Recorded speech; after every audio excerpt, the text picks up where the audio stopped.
Ani ay daan na kaay nga patigayon nga hangtod karon nagpadayon taliwa sa malambuon nga panahon. Unsa kini? Ato kining sayran pinaagi nining report. Usa sa namaligya og tabako nga parisan sa dahon sa lumboy si Jinver. Gamay kining patigayon sa iyang inahan nga milungtad na sulod sa 30 ka tuig.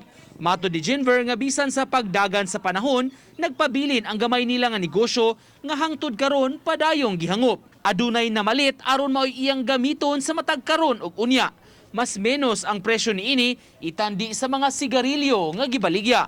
Okay ro tabako kung gamiton mo kaysa Makabarato ba or makasave ka.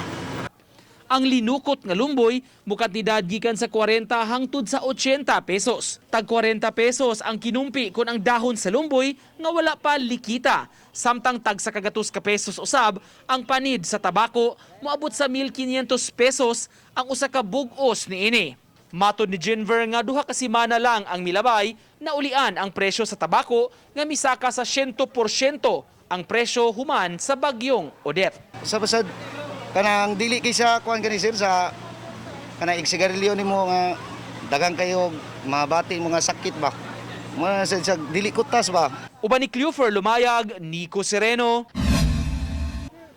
Balitang Bisdak.